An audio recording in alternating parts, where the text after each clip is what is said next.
Bem, eu acabei não tendo tempo de colocar uma postagem no Face, não é sobre a palavra de hoje, mas é claro que interessa a todos porque tem a ver justamente com este momento aqui. Tem a ver justamente com o culto, não é? Eu queria falar hoje sobre adoração ao único Deus. E para isso, não é? Eu queria que vocês pudessem abrir a palavra do Senhor em Êxodo 20, por favor. Êxodo capítulo 20. Nós vamos ler do versículo 1 ao versículo 11. E com muita atenção, porque a palavra é a parte mais importante de qualquer pregação. Se alguém não valoriza a leitura da Escritura, está desprezando, não é?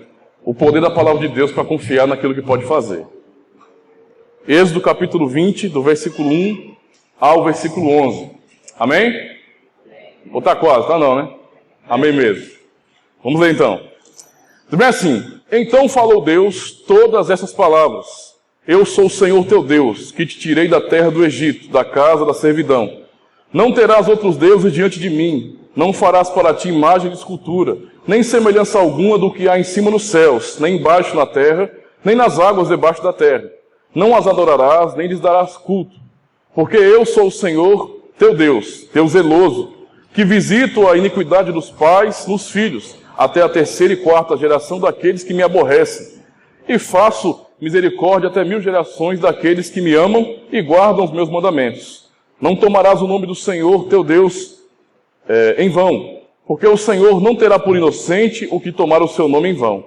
Lembra-te do dia de sábado para o santificar. 6 dias trabalharás e farás toda a tua obra, mas o 7º é o sábado do Senhor teu Deus. Não farás nenhum trabalho, nem tu, nem teu filho, nem tua filha, nem teu servo, nem tua serva, nem teu animal, nem o forasteiro das tuas portas para dentro.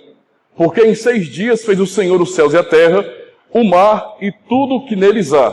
E ao 7º dia descansou. Por isso o Senhor, abençoou o dia de sábado e o santificou. Até aqui, irmãos.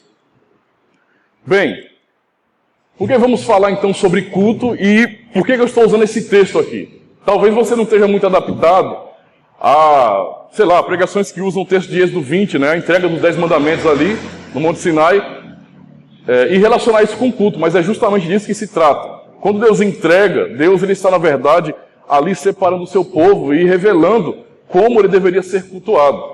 Então, o que nós vemos aqui do verso 1 ao verso 11 é o equivalente à primeira tábua da lei, certo? É aquilo que Jesus fala no Novo Testamento, não é? É amar o Senhor teu Deus de todo o teu coração, de toda a tua alma, de todas as tuas forças, ou de todo o teu entendimento, como é acrescentado lá. Então isso aqui se refere à primeira tábua. Dos 10 mandamentos, então, que nós temos 2 tábuas, a primeira, onde tudo é direcionado a Deus, certo? E a segunda, onde nós devemos administrar a piedade, nesse sentido, à congregação, aos irmãos, ao próximo, aquele que faz parte da aliança. O próximo é aquele que faz parte da aliança. Mas é claro que nós devemos praticar isso com todos. Nós já temos aprendido, irmãos, que aprendemos no curso de teologia sobre a questão da ética, que os mandamentos, eles são normativos, eles são obrigatórios para todos os homens. Nós já sabemos que, por causa do pecado, as pessoas não podem, não conseguem cumprir os mandamentos. E quem achar que está fazendo isso aí está tomando umas dosezinhas a mais, porque não entendeu a coisa. De fato, nós não temos condições naturais para obedecer a palavra de Deus, a não ser que Ele nos vivifique, nos regenere, nos dê nova vida, e nos capacite a fazer isso. É justamente o caso que estamos vendo aqui em Êxodo 20. O povo acabou de ser liberto por Deus, na verdade. Eles estão no deserto aqui. E eles estavam onde? No Egito. Então nós percebemos, que já essa primeira parte, tão importante, Deus ele livrou o povo da idolatria. A primeira expressão clara aqui, que nós percebemos, do verso 1, verso 2, ele fala bem assim, mais uma vez, então falou o Senhor Deus, todas essas palavras. Eu sou o Senhor teu Deus, que te tirei da terra do Egito, da casa da servidão. E talvez a primeira coisa que vem à nossa mente, quando a gente pensa com relação à libertação do povo de Israel naquele período, nós imaginamos que, na verdade, todo o sofrimento, todo o mal na vida do povo era a questão da escravidão social. Porque, afinal de contas, é algo terrível, Você ser levado escravo, seu povo todo ali, passando por humilhação, sendo forçado ali em trabalhos duros, pesadíssimos, Se há alguma beleza, não é, ainda que resta no Egito, não é, dá-se a esse período de fato onde Faraó ali, naquele período de 400 anos, não é, o Egito escravizou o povo de Deus ali. É claro que Deus já tinha determinado isso e falou isso para Abraão, 400 anos antes. Já avisou de maneira muito clara. Mas, tratando dessa questão social, da escravidão ali, era algo terrível. Eles eram de fato humilhados. E alguns ali, não é, lembrando de tinha algum ranço ainda de conhecimento de Deus, sabe, alguma coisa ainda que restava, talvez pensassem, né, lembrassem de alguma coisa, poxa, nós temos um Deus, ou tínhamos um Deus, ou o Deus de nossos pais, não é, de Abraão, de Isaac e Jacó, e nós estamos aqui apanhando, sendo que nós tínhamos uma terra e agora fomos desterrados. Estamos aqui humilhados, não é, sobre o poder de outro povo, e um povo idólatra. Isso, às vezes, as pessoas acabam olhando, irmãos, como sendo algo principal aqui. Quando Deus fala, não é, para Moisés aqui, que ele faz questão de lembrar, eu te tirei da casa do Egito, não é, da terra do Egito, da casa da servidão. O principal foco de Deus aqui, e isso é o que explica os demais mandamentos nesse sentido, é a libertação espiritual, não somente física, não somente social. É claro que é um alívio o povo sair da escravidão, não é? Como é bom a sensação de não levar chibatada nas costas, porque está cansado de fazer alguma coisa. Mas a questão aqui principal que o Senhor Deus está dizendo é sobre a libertação espiritual. Porque vejam o contexto que eles viveram. Eu já falei sobre isso com vocês, mas para refrescar nossa memória. Quando José foi para o Egito, não é? Ele procurou ali, quando seus familiares vieram também, já depois que ele era governador do Egito, ele tentou isolar o povo dele, a sua família, na cidade de Gósen, na terra de Gósen, ali no Egito mesmo. Uma terra um pouco mais afastada, que era um pouco mais distante da idolatria comum do povo. Todavia isso não funcionou, porque o povo cresceu, ficou numeroso, foi escravizado, porque o faraó, né, não conhecia essa relação de José e os antigos egípcios, né, e acabou escravizando o povo. Só que o povo não foi apenas escravizado fisicamente, eles acabaram aprendendo todo tipo de idolatria. Do contrário, por que Deus ele revelaria ou ordenaria palavras como essa? Que são contra a idolatria nesse sentido. Ele falou isso porque o povo era idólatra. Era o povo dele, eram os filhos de Abraão ali, eram da aliança, mas estavam completamente cegos com relação à aliança.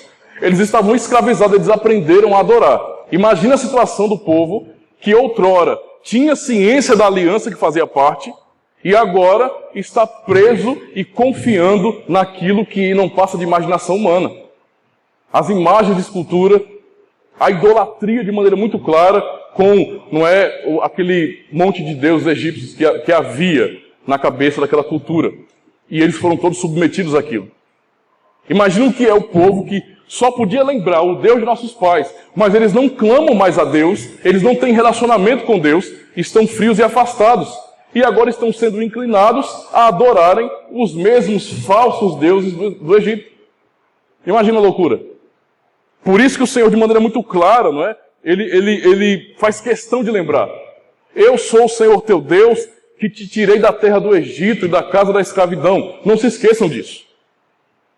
Não se esqueçam. E o Senhor não lembra isso apenas dessa vez, não. No período profético mesmo, não é? No tempo dos profetas, o Senhor usava os profetas ali para falar sobre isso também. Lembrem, eu libertei vocês do Egito. Justamente porque o Egito representava esse poder da idolatria mesmo. Era o maior império que havia na terra naquela época.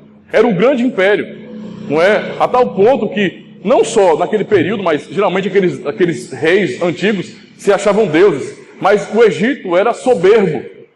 Eles achavam, eles atribuíam toda a prosperidade, que é clara, não é advinda, né? Como é que você mora do lado de um rio grandioso como era o Nilo e não vai ser próspero nesse sentido? Não é? Tudo vai dar certo ali. O que você planta tem futuro. E o comércio ali é a comida. Então, é óbvio que a nação ficaria uma nação poderosa. E é o que aconteceu. Mas eles atribuíam tudo isso às divindades que eles inventavam, irmãos. E o povo de Deus estava justamente nesse meio aí. Não é? Eles tinham virado idólatras.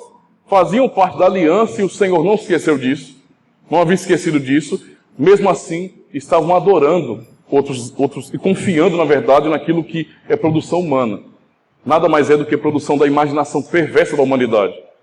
Que tem em si, como nós aprendemos, né, o princípio normativo, A obrigação do homem de obedecer à palavra de Deus, é obedecer nesse sentido, é adoração a Deus, é obrigatório, mas o homem não consegue. E o que ele faz não é criar uma imagem em sua cabeça e adorá-lo.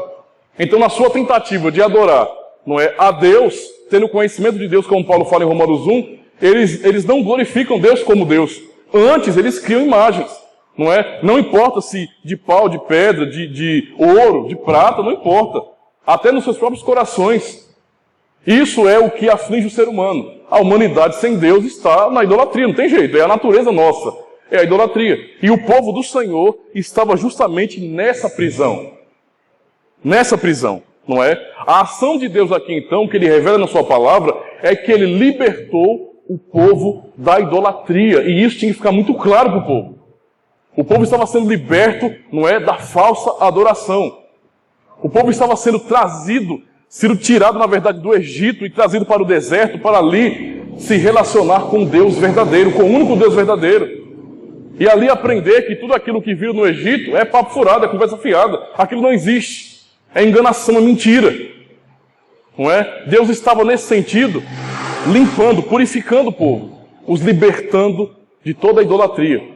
E esse é o desígnio do Senhor para o seu povo. É como Paulo fala em Tessalonicenses 1:9, não é? Ele vai falar aqui sobre a fama dos tessalônicos, né?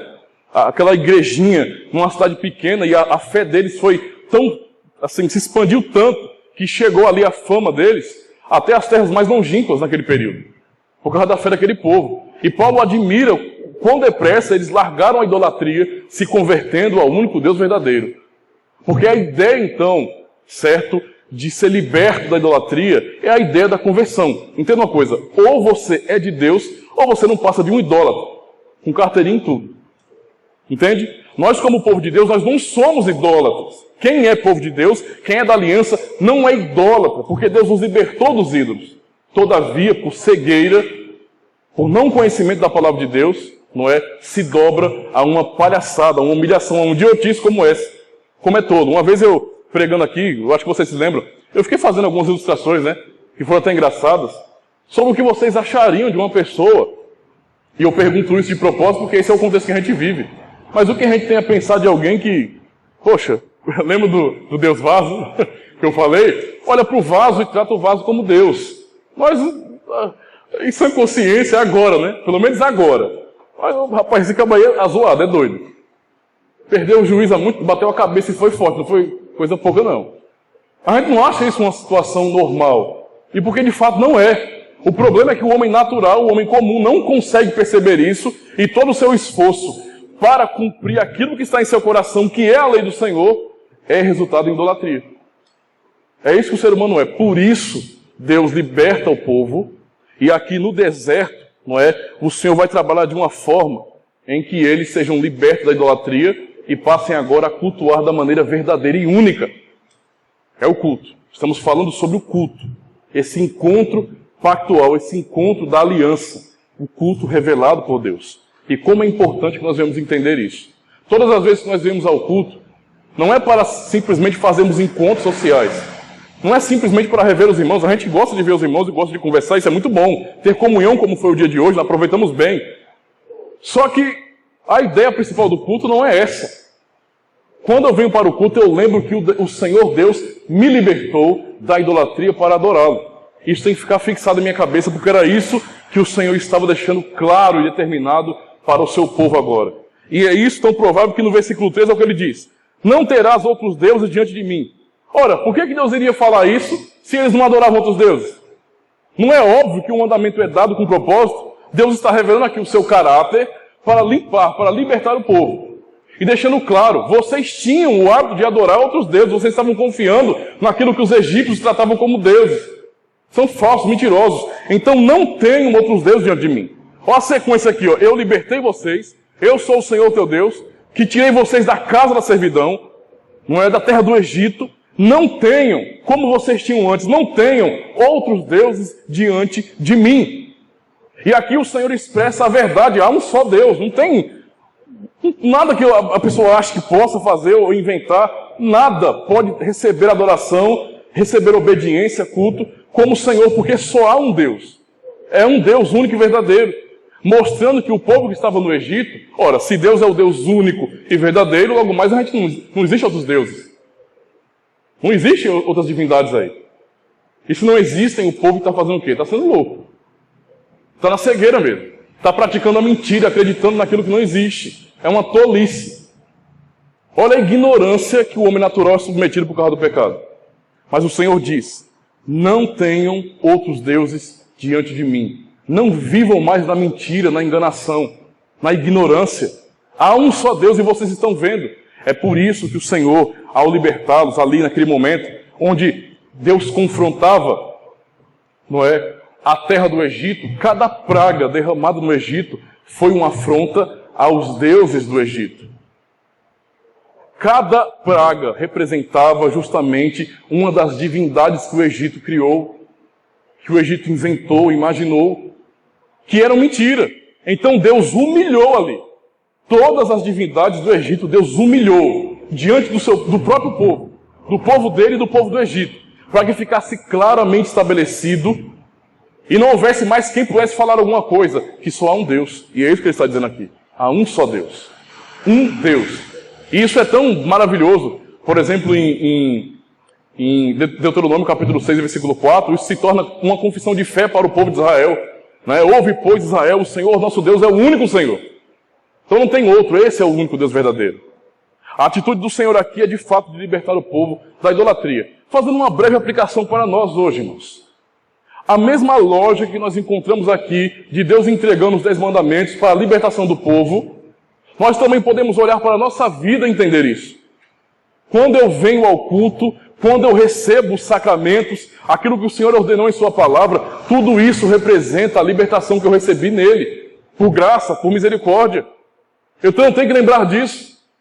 E eu tenho que bater nessa tecla, porque assim como o povo de Israel lá no passado, ainda sendo o povo da aliança, se dobraram, no caso, né, se dobrou a outros, não é, a falsos deuses, a falsas divindades, nós também corremos o mesmo perigo. A mesma coisa nós somos sujeitos.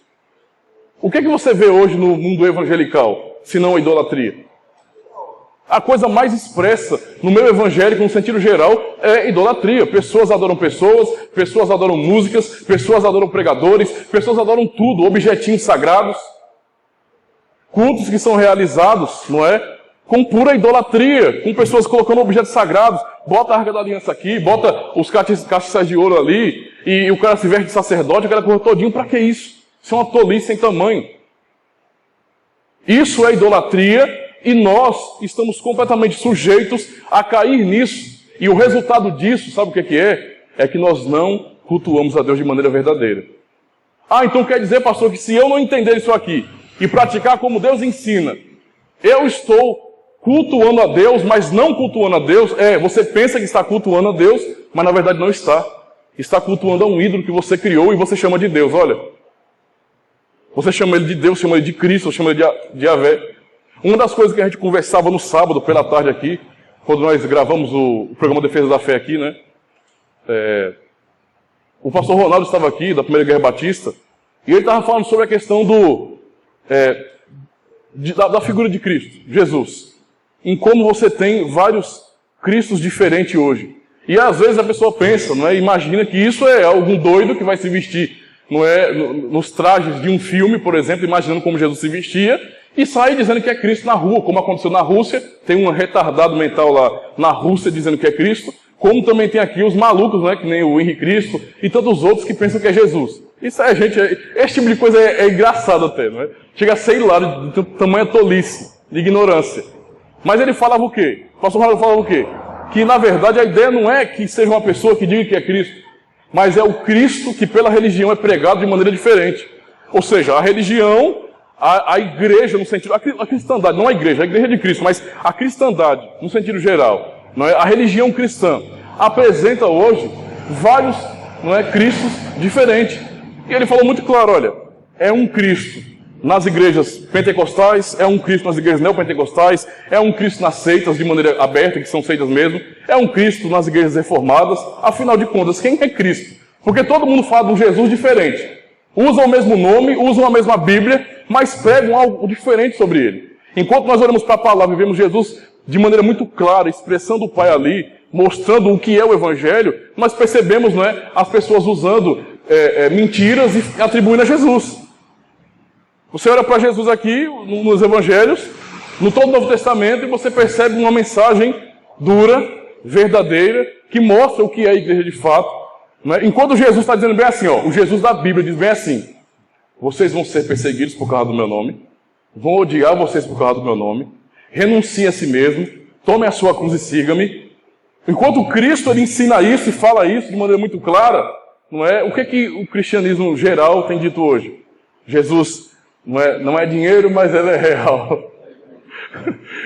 Ele quer que você prospere, ele quer abençoar a sua vida, não é? A gente vê no Evangelho de Mateus capítulo 4, Jesus sendo conduzido pelo Espírito Santo, né, para o deserto para ser tentado, e ali nasce a teologia da prosperidade, né, o diabo tentando Jesus nesse sentido: se tu és filho de Deus, manda que essas pedras se transformem em pães, né? É isso que a teologia da prosperidade ensina, e a pessoa diz que isso é Cristo quem está ensinando. Jesus ensina a prosperidade, mas eu estou vendo ali que é o cão, não é? Que é o diabo mesmo, mas a pessoa atribui a Cristo. Então, afinal de contas, que Jesus as pessoas estão adorando? E é justamente isso, irmãos, as pessoas quando não conhecem a palavra, e essa é a situação do povo de Israel, e pode ser a sua situação hoje também. Você acha que está adorando a Deus, você acha que está cultuando e honrando o nome do Senhor, quando na verdade você está fazendo tudo ao contrário. E até agora você tem depositado e lutado e batalhado para adorar a um ídolo que você criou, ou que você adotou, que a mídia, que a religião moderna tem ensinado aí fora. E isso não é um culto a Deus. Isso é idolatria. O Senhor, então, nos livra disso. Nós somos libertos do Senhor. E o Senhor nos liberta para que nós não venhamos estar mais enganados como ímpio. Imagine, mais uma vez, esse projeto no Egito, que é o texto que Deus está dizendo. Uma nação tão poderosa, uma nação tão desenvolvida a ponto de algumas pessoas olharem, né, nos corredores da história e imaginarem: poxa, naquele período eu acho que deveria haver uma tecnologia até mais avançada do que a gente imagina, porque não é possível. Como eles fizeram aquelas pirâmides alinhadas, não é, com as estrelas, o que o pessoal chama de Três Marias, não é, as estrelas, não é, e fizeram tão grandiosas e vários monumentos gigantescos ali. Como é que pode aquilo ali? Coisa que hoje, não é, para qualquer engenheiro não seria fácil, com toda a tecnologia que a gente tem. Ainda assim, com toda a ciência, com todo o conhecimento, a melhor faculdade da época era o Egito. Ainda assim, porque eles eram mortos em ofensas e pecados, cegos, eles não podiam conhecer a verdade. E mesmo com toda a sua inteligência, que outro povo naquele período não se comparava, eles não podiam adorar a Deus. O máximo que eles faziam é criarem ídolos e dedicar a vida a eles. Essa é a situação da humanidade. Mas a Bíblia nos ensina aqui, quando fala com relação ao seu povo: eu tirei vocês da terra do Egito, eu tirei vocês da casa da escravidão. Não tenham outros deuses diante de mim. Não tenham, porque não há outro Deus. Só há um único Deus vivo e verdadeiro. Vocês não podem de maneira nenhuma se submeter a essa tolice, a essa mentira. Isso é uma afronta a Deus. Como é que você presta adoração a um ser criado por sua própria imaginação, enquanto deveria dar glória ao único Deus verdadeiro? O Senhor liberta o povo para isso.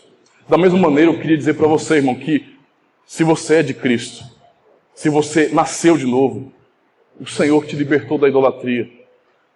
Então saia daí.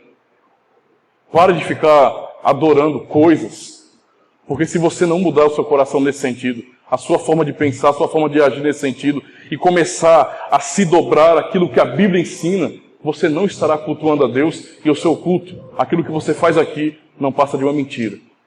Imagine o que é você largar, não é? Você sair da sua casa em pleno dia do domingo, dia do Senhor, e vir aqui para cultuar um ídolo, junto com os filhos da aliança. Que o Senhor tenha misericórdia da sua vida. Aprenda isso. O Senhor quer nos libertar da idolatria, e foi isso que Ele fez ao seu povo. A segunda questão aqui importante, irmãos, é que Deus ele liberta o povo da idolatria e os ensina e ordena o que é o verdadeiro culto. O povo foi submetido a todo tipo de idolatria lá fora, lá no Egito. Deus libertou o povo agora para que o povo pudesse adorá-lo de verdade. Só que Deus estabeleceu princípios para que o povo o adorasse. Ah, o senhor está me dizendo que a adoração não é espontânea não, pastor? Eu estou dizendo isso mesmo. A adoração não é espontânea. Isso não existe. Isso é mais um da lista enorme da macumba gospel que existe, né? Adoração espontânea. Você faz um culto e o que importa é as suas intenções. Então você vai lá, dá vontade de pular, você pula, se der vontade de voar, você voa, se é que é possível, não é? Dá vontade de fazer, você faz. E você diz aqui aquilo ali é para o Senhor, não é? Porque você pode, você tem liberdade, não é? Usam o texto de Paulo lá de maneira muito estranha, né? Onde o Espírito de Deus está, aí a liberdade. Aí cantam a música lá da banda lá do para adorar e usa aquilo de maneira tão errada. E onde o Espírito de Deus está, aí há liberdade. Então eu posso fazer o que eu quiser. O que me vier no coração eu faço. Isso é mentira, está errado. E agora vamos ler esse texto para a gente perceber que o Senhor, ele não de maneira nenhuma deixa com que o povo adore espontaneamente. Ele estabelece isso no versículo 4. Vamos lá. Talvez você entenda de uma maneira que você nunca entendeu esse texto. Diz bem assim, ó. Não farás para ti imagem de escultura, nem semelhança alguma do que há em cima nos céus, nem embaixo na terra, nem nas águas debaixo da terra. Não as adorarás, nem lhes darás culto, porque eu, Senhor teu Deus, sou Deus zeloso, que visito a iniquidade dos pais dos filhos, até a terceira e quarta geração daqueles que me aborrecem, e faço misericórdia até 1000 gerações daqueles que me amam e guardam os mandamentos. Olha o que o Senhor está falando aqui. Um minutinho. Eu sei que a maioria de vocês fomos criados todos em berço, né, mas aprendemos a vida cristã, a maioria de nós no berço evangélico. Aprendemos a usar esse texto para combater quem? Isso. A única finalidade que nós tínhamos para usar Êxodo 20 e o verso 4 era combater católicos romanos, não é? Eu lembro ainda quando novo convertido que eu ficava que nem um bobinho, confrontando as pessoas no Ângelo, né? O colegiano de Abreu ali ficava confrontando e fazendo umas bobagens, na verdade. O que eu fazia que era bom era o seguinte, é que eu chegava lá onde tinha umas imagenzinhas assim, né? Aí ninguém estava olhando, eu botava lá em Êxodo 20 e deixava lá aberto. Mas o problema não era só isso, não. Tinha a hora que eu botava até uma setinha, não é? Apontando para a imagem e a setinha no versículo. O pessoal olha assim, vai que cola, não é? Mas o que acontece? Eu não fazia só isso, eu ficava confrontando as pessoas, que nem um bobo. Na minha cabeça, a minha maneira de destruir um católico era isso. E eu tinha essa finalidade, em tratá-los como se eles fossem demônios e eu tenho que atacá-los agora. São os idólatras, né? Aquela coisa todinha. Olha, depois do que a gente aprendeu tanto na palavra do Senhor e analisarmos bem os 10 mandamentos, a gente percebe que a gente não tem um pingo, uma gota melhor do que eles, nesse sentido. Se não obedecermos a palavra de Deus, somos tão idólatras quanto. E mais, porque somos hipócritas, porque dizemos que não somos. Imagine a situação, né? Eles são idólatras porque eles botam uma imagenzinha lá de santo. Tá bom. Aí eu não sou idólatra, não. Com um coração podre, não é? Um coração prostituto, que só pensa o mal, não é? Que só deseja para si, egoísta, e você ainda diz que não é, você é pior do que ele. Muito pior. Não é? Deus vai te julgar por causa disso aí mesmo. A situação é essa. O texto em si é para nos mostrar uma coisa, irmão. Deus está aqui dizendo, vocês não vão fazer imagem de escultura, porque essa é a forma do culto pagão. Entende? Como é que vocês aprenderam e viram no Egito a vida toda? Um monte de ídolos em cada casa, lá no palácio, e aquela coisa toda. Vocês não vão fazer assim. Eu estou estabelecendo aqui, o Senhor diz isso aí, na palavra que a gente acabou de ler, não façam, vocês não farão imagem de escultura. Vocês não vão fazer como o ímpio faz, como o pagão faz. O que o pagão faz? Ele usa a sua imaginação, cria uma figura com isso e ali adora. Não é o que ele fala, olha, não faz para ti imagem de escultura, não nem semelhança alguma do que há em cima nos céus. Olha, o ímpio imagina o quê? Imagina coisas que estão nos céus, imagina, ele vê tanto aquilo que é físico, aí faz um Deus pássaro. Imagina um possível mundo espiritual e tenta tecer alguma coisa ali daquele mundo espiritual e materializar aquilo. Aí vai lá e começa a adorar também um anjo. Entende? Começa a adorar um anjo, começa a adorar um pássaro. Aí olha para o homem, não é para fazer aquilo que está na terra também não. Não é? Começa a olhar para os homens e fazer imagem de homens. Como alguns acabam misturando, como o Egito misturava, né? Os bonequinhos lá, com corpo de homem, cabeça de gato, corpo de homem, cabeça de sapo, aquela cabeça de cachorro. E mistura as cores todinhas. Vamos fazer uma mixagem aqui, né? O DJ do Egito, fazer uma mixagem aqui, para ver o que dá. É usar a imaginação para cultuar. Deus fala aqui de maneira muito clara, não é assim que é o culto ao Deus verdadeiro. O Deus verdadeiro, ele é cultuado em espírito e em verdade. O Senhor não ordenou que nós fizéssemos imagens para adorá-las. O Senhor não ordenou que nós fizéssemos qualquer tipo de figura para que representasse o Senhor e adorássemos a isso. Mas era Ele. Até as figuras da Arca da Aliança e tudo aquilo que tinha no tabernáculo eram escondidas, ficavam no Santo dos Santos, onde só o sumo sacerdote tinha acesso, para que o homem não ficasse lá, os outros da congregação, não ficassem imaginando coisa e começassem a adorar aquilo. De maneira muito clara, o culto que o Senhor está revelando aqui, o princípio dele é esse. O culto verdadeiro não é expressado fisicamente com figuras que vocês criam. Não adianta imaginar coisa alguma sobre o que há em cima dos céus, ou na terra, ou debaixo da terra, não importa. Vocês precisam adorar em espírito e em verdade, é o que Jesus diz. Lá no Evangelho de João, capítulo 4. Para aquela mulher samaritana. Quando ele fala de uma maneira muito clara, não é? Que os judeus adoravam no templo, os outros adoraram no monte, mas haverá um tempo, no caso, quando ele fala ali, que adorarão ao Senhor em espírito e em verdade. Esse é o culto verdadeiro, em espírito e em verdade, não depende de figuras, não depende de nada que nós criemos, irmãos. Então tudo aquilo que nós colocamos no culto que o Senhor revelou, que nós usamos desculpa, não é? Para dizer bem assim, pastor, estamos fazendo isso, estamos trazendo aqui a Arca da Aliança para ajudar a fé do povo. Estamos trazendo uma rosa ungida, pastor. Estamos trazendo sal grosso e aquele monte de palhaçada ali para ajudar o povo na fé, para estimular a fé do povo. Isso é pecado de acordo com essa palavra aqui. O culto a Deus é em espírito e em verdade.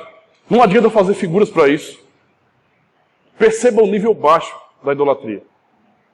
Perceba o nível de tolice que o ser humano se coloca ali de fato, quando ele não consegue enxergar a Deus. E isso é uma realidade que Deus tem revelado para os filhos da aliança. Isso aqui é uma palavra para o seu povo.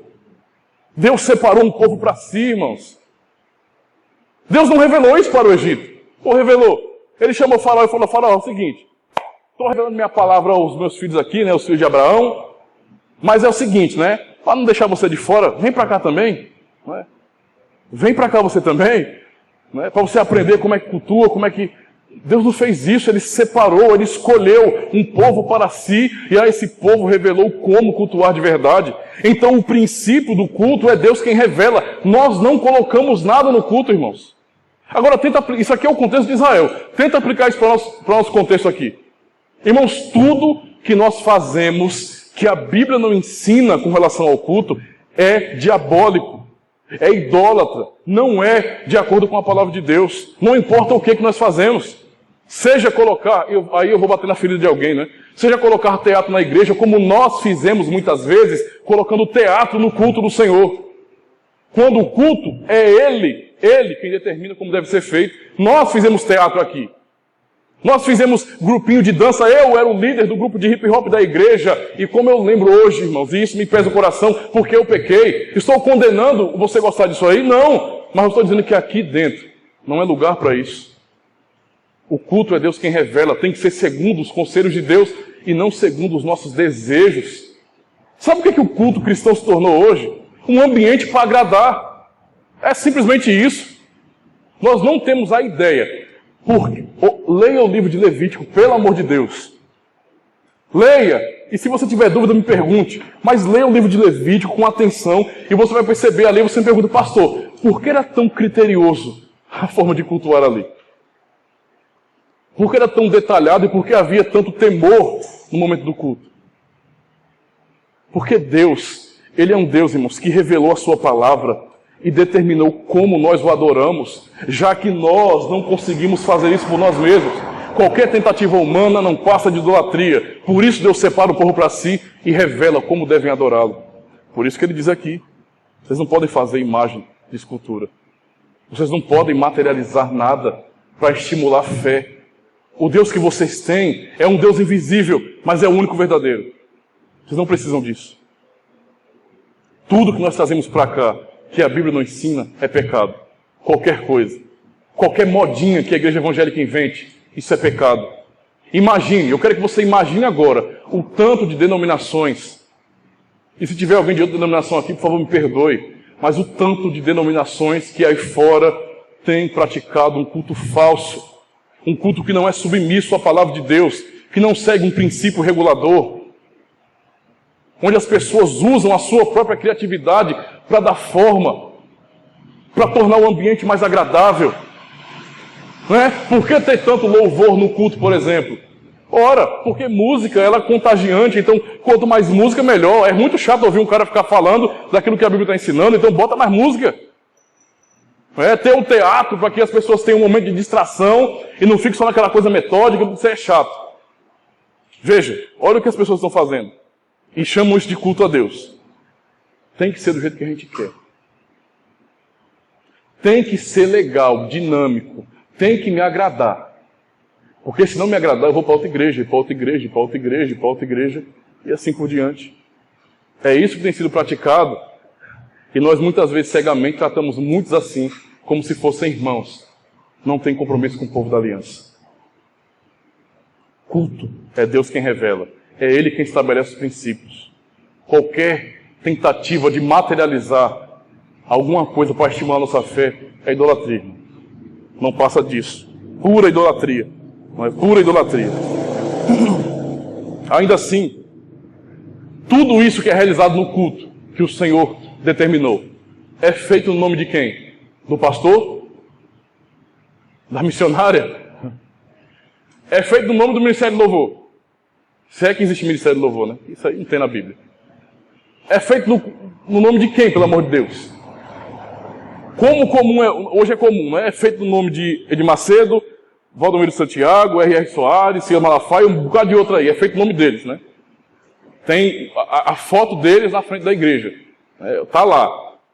Eu já fui, como os amados já sabem, um neopentecostal. Eu sei. Não, por favor, não me xingue não. É vergonhoso. Mas eu já fui alguém assim cego. Palhaço.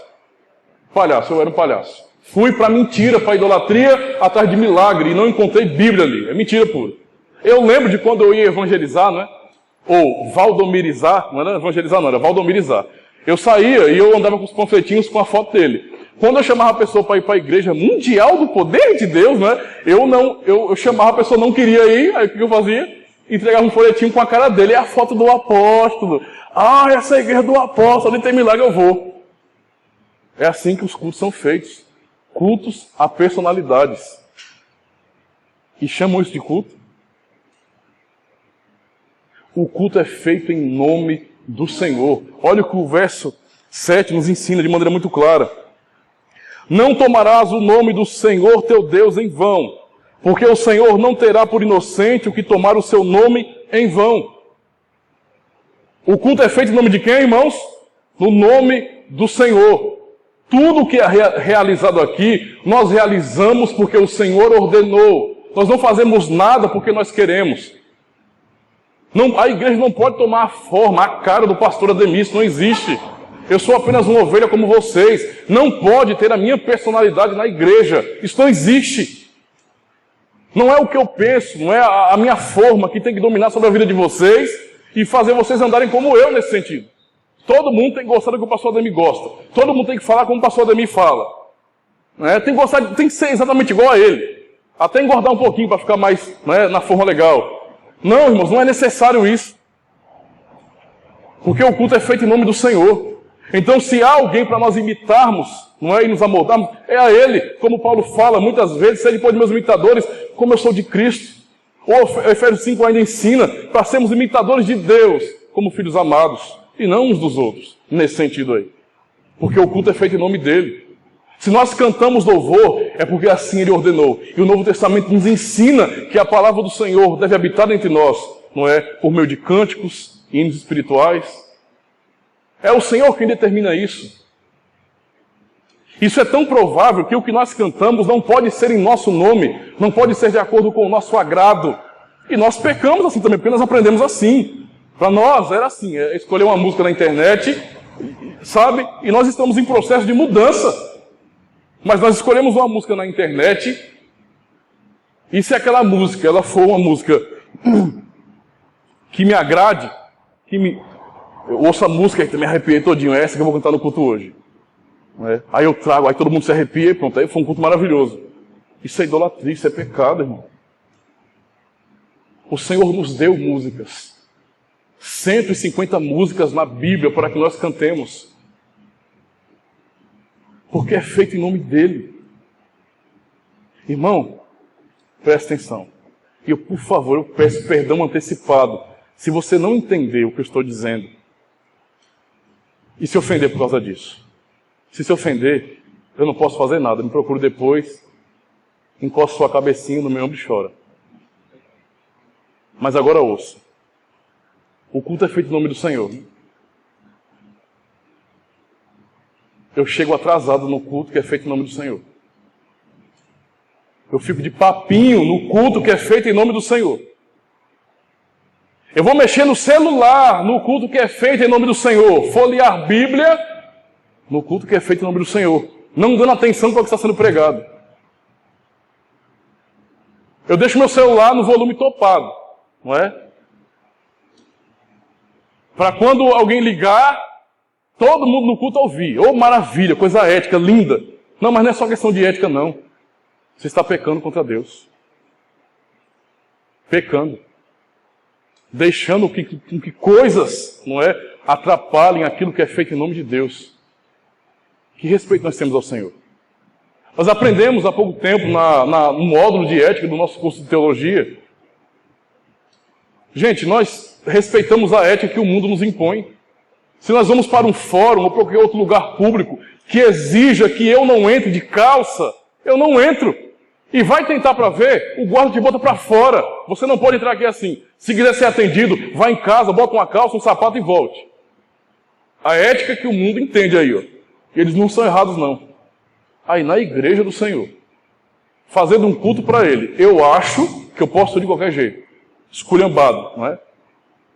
O culto que eu vou oferecer para Deus, não é? Eu, sendo uma mulher, vou com decote até aqui. Não é? A sainha curtinha, não é? Apertada até os olhos bugalhar. Tão apertado que é. É assim que eu cultuo a Deus. Não é assim que eu... Poxa, como eu... Em santidade eu adoro ao Senhor. Isso é maravilhoso. Eu tenho tanto respeito, adoração por meu Deus. É assim. Ou como eu já vi alguns palhaços. Não daqui. Tá bom? Se for também chore. E mais uma vez encosta a cabecinha aqui e chora. Né? Vamos lá. Mas eu já estive presente em cultos, irmãos. Sabe aqueles irmãos bombados? Aqueles irmãos que vivem para malhar? Estou dizendo que, né, ser fortinho é pecado, não. Estou dizendo que a gente que é idólatra do músculo, né? Eu sou o extremo oposto, olha. O cara bombado vai pro culto, tá tocando na banda lá, no louvor. A camisa daquelas rasgadas bem assim, ó. Para aparecer aqui, ó, a divisória. Isso é normal. É normal. Na cabeça do povo de hoje é normal. Ah, claro, né, que é normal. O culto não é feito em nome de Deus, é feito em nome do gosto dele, é feito em nome de pastor fulano. Irmãos, não tomar o nome do Senhor em vão vai muito mais além do que eu imagino. Só o fato de eu emprestar meus ouvidos e os meus olhos a estar assistindo blasfêmias contra o Senhor, eu já estou descumprindo o terceiro mandamento. É o que eu estou fazendo. Vou assistir coisas, não é? O culto, não é? Aí o culto não é só aqui, é em casa também. Né? O culto particular é o culto público. A vida de culto a Deus tem que ser uma vida separada. Aí um indivíduo vai e assiste qualquer tipo de coisa que vai contra a palavra de Deus, no sentido ofensivo da coisa, humilhando a figura de Cristo, a pessoa de Deus, não é? Blasfemando contra o Senhor, e eu dou risada das piadas imorais com o nome do Senhor. Eita, caba besta! Né? É assim que a gente faz. Estamos descumprindo o terceiro mandamento. E com isso, não estamos cultuando a Deus da maneira que Ele determinou. Isso quer dizer o quê? É isso mesmo. Se você não começou a mudar sua mente com relação a isso aí, eu posso dizer para você, pela palavra do Senhor, que você não está adorando a Deus coisa nenhuma. E o que você tem feito aqui não passa de ilusão, de mentira. Deus está vendo tudo. Deus está vendo tudo. O culto é em nome dEle. Tudo que é feito tem que ser para a glória dEle. Nada pode ser feito porque eu gosto, é porque Ele determinou. Amém? Além disso, o culto é uma santa convocação. Agora sim, vamos para o Êxodo capítulo... Vamos versículo 11 agora. Versículo 11. Versículo 8, estou ficando doido, do 8 ao 11, né? Não se preocupe comigo não. É falta de água, deixa eu tomar um pouquinho.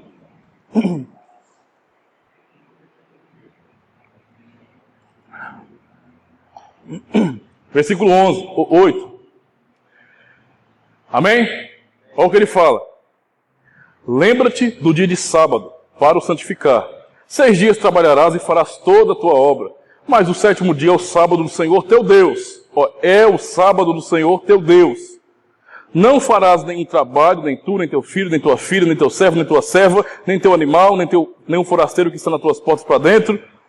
Porque em 6 dias fez o Senhor o céu e a terra, o mar e tudo que neles há, e ao 7º dia descansou. Por isso o Senhor abençoou o dia de sábado e o santificou. Vamos virar adventista, pastor? Porque aqui está falando sábado, não é? A palavra hebraica para sábado é o Shabat. Na verdade é Shabat, no caso, que nada mais é do que descanso. Transliterando para o português, é sábado. Por isso a grande, não é? A consciência do povo vai direto para quê? Fixada no dia da semana, como se o Senhor estivesse falando sobre o dia da semana como sendo perpétuo. Não. Os judeus guardavam no 7º dia? Guardavam. Mas não é o dia da semana que era perpétuo aqui. O mandamento era o mandamento do descanso. Deus cria o mundo em 6 dias e ele entra no descanso da criação que ele acabou de fazer das suas obras. E santifica esse dia, e esse dia aqui fecha a primeira tábua como sendo o dia da santa convocação para adoração, onde todos os mandamentos que nós acabamos de ler são praticados de maneira firme, intensa. É o dia do Senhor. Para alguns que ainda não entenderam alguma coisa sobre essa questão, se parasse por aqui, era o sábado, mas continua. E no Novo Testamento, nós aprendemos. Eu só vou citar de relance. Se você tiver dúvida, me procure, porque eu te explico. Mas eu vou citar de relance. No Novo Testamento, nós temos os discípulos reconhecendo o primeiro dia da semana, que foi o dia da ressurreição, como sendo o dia de guardar o dia do Senhor, de observar o 4º mandamento. Conversa fiada, pastor, é? Então, aprenda a ler direito, leia Atos dos Apóstolos e perceba a transição de Antigo para o Novo Testamento ali. Certo? Do velho judaísmo para a igreja de Cristo. E os apóstolos ali reconhecendo, Paulo ia, não é, se encontrar com os crentes no primeiro dia da semana e ali pregava para eles. Era o dia que eles se reuniam. João, o apóstolo João, foi levado, arrebatado em espírito na revelação do Apocalipse. Ele recebeu no primeiro dia da semana aquilo que era comum chamar de o dia do Senhor. Já naquele período, porque assim os discípulos reconheceram. João foi até 95, mais ou menos, depois de Cristo. A data do Apocalipse, onde foi escrito. E ali já estava bem avançado. E o povo cristão ali, a igreja, já praticava o 4º mandamento no primeiro dia da semana. Porque eles entenderam isso, eles validaram isso. Então se alguém achar estranho isso, vai reclamar com os apóstolos, não com a gente. Mas para não parar por aí, Hebreus 4 nos ensina de maneira muito clara que o Senhor Deus entrou, como o texto fala aqui para a gente, no 6º dia, não é? Ele entrou, ele descansou das suas obras, igualmente o Filho descansou das suas. Deus descansou então das suas obras, certo? Dando o dia de descanso, entrou no seu descanso, no 7º dia nesse sentido, o Senhor Jesus entrou no descanso no primeiro dia da semana, na sua ressurreição. É a própria Escritura quem nos dá essa base, e além do mais a história, porque há contemporâneos da época de João. Olha que maravilha, não é bom? Você olhar a mesma data e os irmãos ali, né, ainda os pais ainda da igreja, confirmando a mesma coisa. Sempre foi o primeiro dia da semana. Eles sempre entenderam assim, porque assim a guerra do Senhor guarda. Mas vamos, uma vez entendido essa questão, por que falar sobre esse dia então? O que isso tem a ver com o culto? Toda a primeira tábua, irmãos, é o culto. É o princípio regulador de culto. É Deus estabelecendo como é que o culto funciona. Você pode ler sobre isso na Confissão de Fé de Westminster, no capítulo 21, e perceber como eles falam sobre culto ali. Tem a ver com isso, sobre princípios que o Senhor estabeleceu em como ele deve ser cultuado, adorado. E esse dia, a sua importância é tão grandiosa, não é? É a importância, porque Deus é quem separa e dá valor para esse dia. Deus separa um dia para que o homem descanse de suas obras e adore ao Senhor.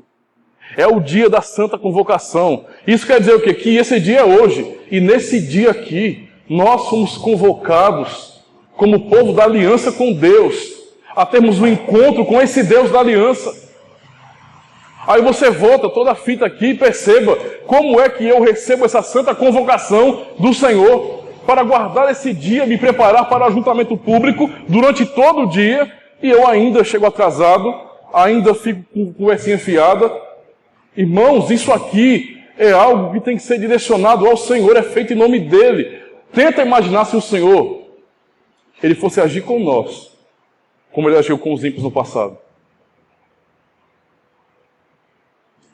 Há pessoas que eram da aliança e foram fulminadas pelo Senhor. Os filhos de Arão morreram quando foram cultuar a Deus, quando foram trazer fogo estranho para o altar.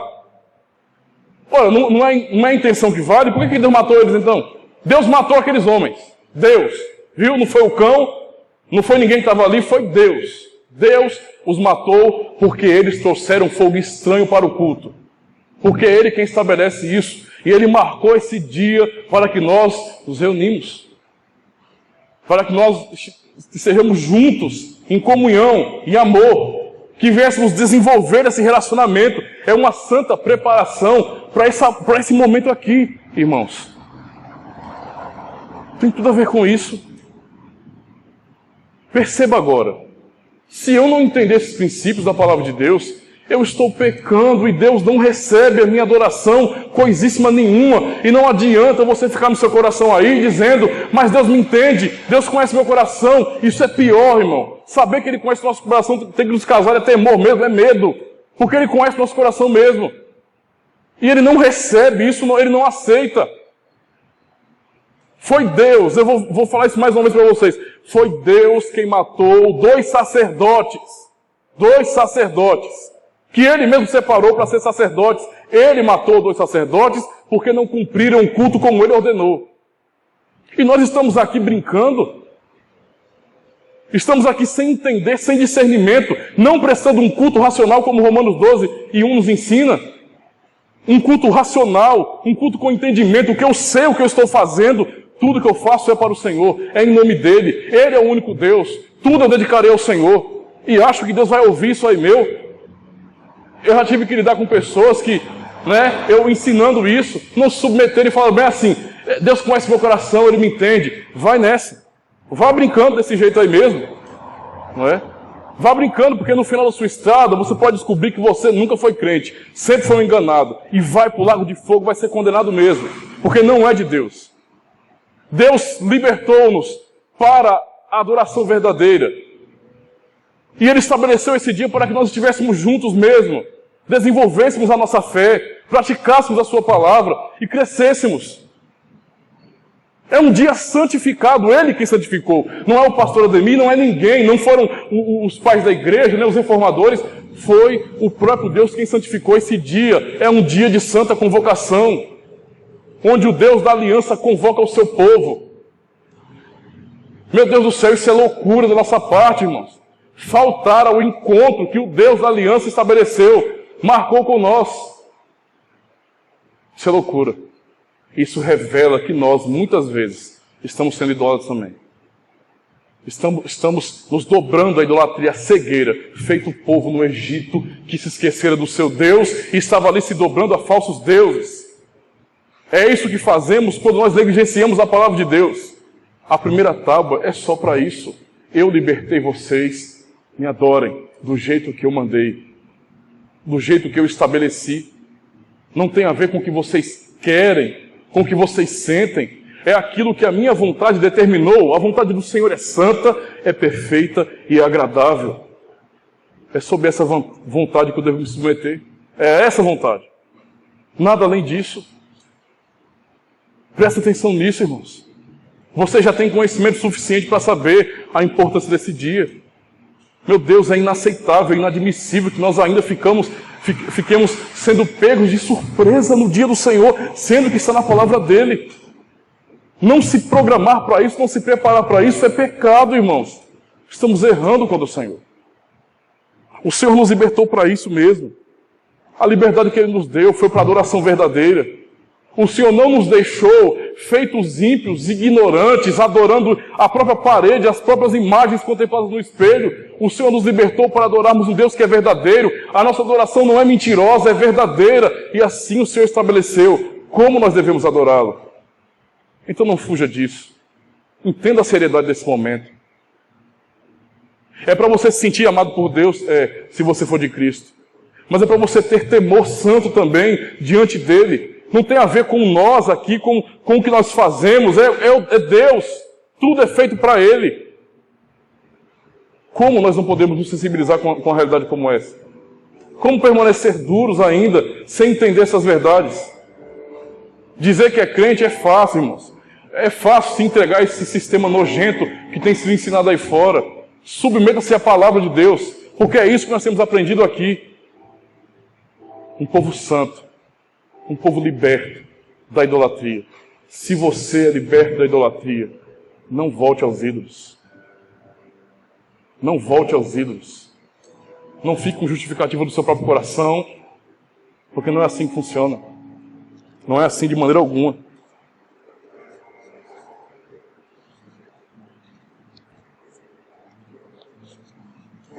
Para aqueles que pensam que ainda guardam em seus corações, estamos concluindo agora, viu? Deus, Ele realmente me entende, Ele compreende o desejo do meu coração, Ele sabe da sinceridade do servo dele. A palavra do Senhor diz de maneira muito clara, em 1 Samuel 15, 22, ali Samuel falando para Saul, para o rei Saul, que desobedeceu a palavra de Deus, e depois, feito um palhaço, foi querer fazer culto ao Senhor. Olha, desobedeceu e foi cultuar a Deus.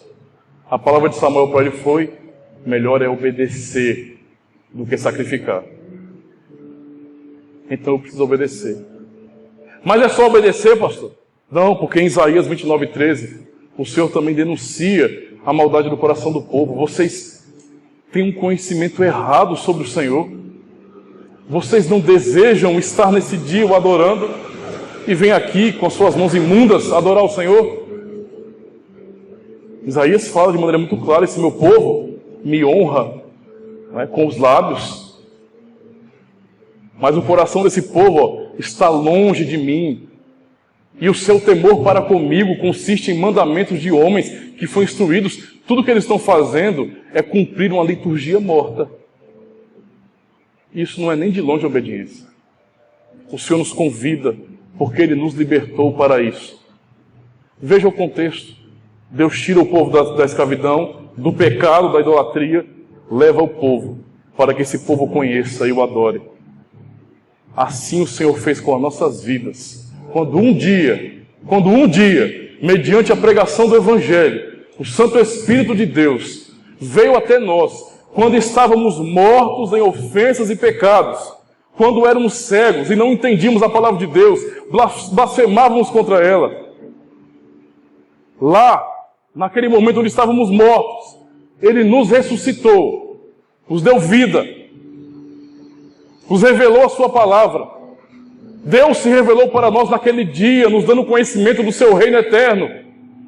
E agora, finalmente, por conta dessa obra maravilhosa, milagrosa e incomparável, eu posso conhecer a Deus e adorá-lo. Eu tenho toda a liberdade para adorar o meu Deus. Não porque eu sou bom, porque eu sou um pecador miserável que mereço o inferno, mas pelos eternos méritos de Cristo. O Senhor nos libertou da escravidão, da idolatria, para que nós o adoremos, irmãos. Para que nós vivamos para Ele, para a glória do Senhor. Para que isso seja a meta de nossas vidas, o nosso principal objetivo, aquilo que está em nosso coração de fato, para vivermos dia após dia.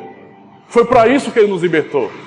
Não foi para sermos apenas mais uns crentinhos que dão mau testemunho nesse mundo aí fora, não. Para sermos apenas religiosos de carteirinha que nada fazem pela glória de Deus.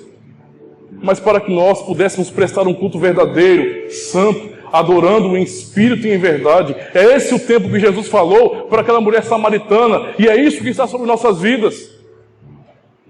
Qual o sentido do Senhor se revelar a você, se não for para isso? Por que você conhece a Deus? Pense nisso. Você poderia ser mais um idólatra hoje. Você poderia estar entregando a sua vida a drogas, prostituição e qualquer outro tipo de porcaria que te leva, sim, a uma vida idólatra, que é a manifestação da idolatria do teu coração. Mas não, você não está lá fora fazendo isso, você está aqui. E aqui você conhece um Deus verdadeiro. Porque você pode olhar para a palavra dele, ele te resgatou de tudo isso. Ele tirou toda a venda que estava dos seus olhos. Ele deu aquela palavra santa para você, como se você fosse Lázaro morto. Ele te ressuscitou e te chamou para fora.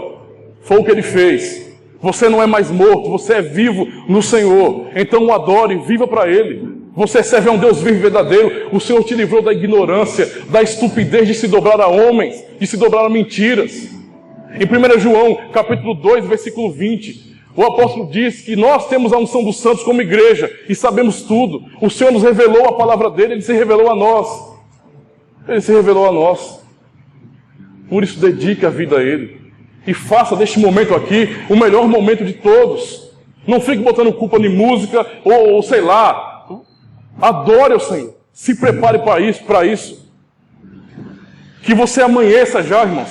Entenda isso. Que já no sábado, em toda a sua semana, você pense, domingo, o dia do Senhor. Eu me encontrarei com o seu povo, com o povo da aliança. Eu irei para a santa convocação e ali adorarei o meu Deus. E se prepare para isso. E pense nesse dia santo. Pense naquilo que é do alto. Para quando chegar domingo de manhã, você acordar disposto, alegre, porque o Senhor lhe deu mais um domingo, mais um dia, para você levantar e adorar o seu nome. E de maneira agora intensa. Você não precisa se entregar mais às suas obrigações lá fora. Você tem liberdade de Deus para nesse dia estar livre de tudo isso e adorá-lo. Esse dia é um dia de serviço. Nós temos guardado o dia do Senhor muitas vezes de maneira preguiçosa, mas é um dia de serviço. Isso aqui é um serviço. Isso aqui é um serviço prestado ao nosso Deus. Oremos ao Senhor. Senhor Deus, tem misericórdia de nós, Senhor. Tem misericórdia. Aplica a Tua palavra em nosso coração, Deus, para que nós venhamos entender, Senhor, a Tua palavra e nos dobrarmos a Ti, a Tua palavra verdadeira, Senhor. Ajuda-nos, Senhor Deus, porque nós somos Teus, comprados por Ti, Senhor Jesus. Aleluia, Senhor. Tu és o nosso Senhor, Deus. Cantemos ao Senhor. És o meu Senhor,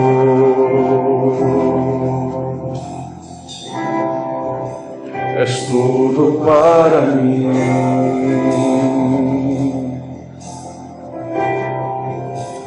Eu pertenço a Ti. Não viverei para mim, Senhor. Não viverei para mim. És o meu Senhor. Aleluia, Senhor. És o meu Senhor.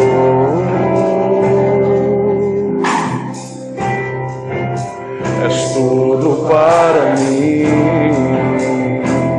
Eu pertenço a Ti. Eu pertenço a Ti. Não viverei para mim, Senhor. Não viverei para mim. Como escravo, não tenho vontade, pois me alegro em viver para Ti. Todos meus planos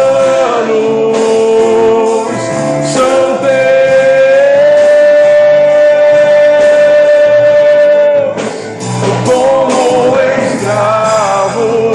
não tenho vontade, pois me alegro em viver para Ti. Todos meus planos são Teus.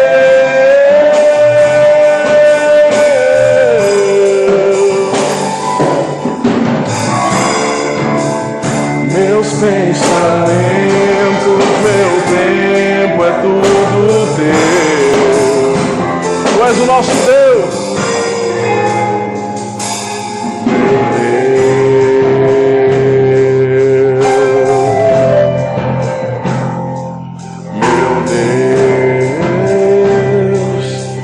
você cantasse mais uma vez, em nome do Senhor Jesus. És o meu Senhor. És o meu Senhor. Nós pertencemos a Ti. És tudo para mim.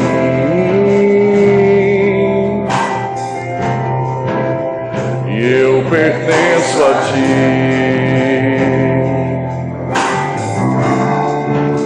Não viverei para mim.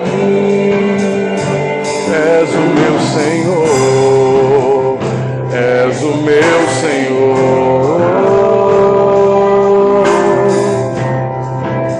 És tudo para mim. Nós pertencemos a Ti, Senhor. E eu pertenço a Ti. E a nossa vida é Tua, Deus. Não viverei para mim. Como escravo, não tenho vontade, pois me alegro em viver para Ti. Todos meus planos são Teus.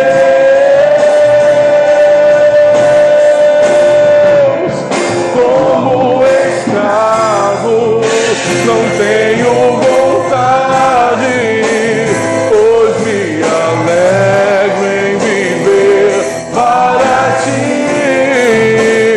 Todos meus planos são Teus.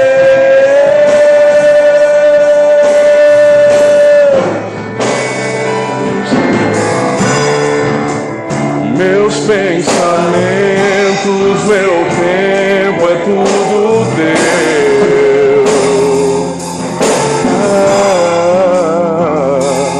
Meu Deus, Tu és meu Deus, meu Deus.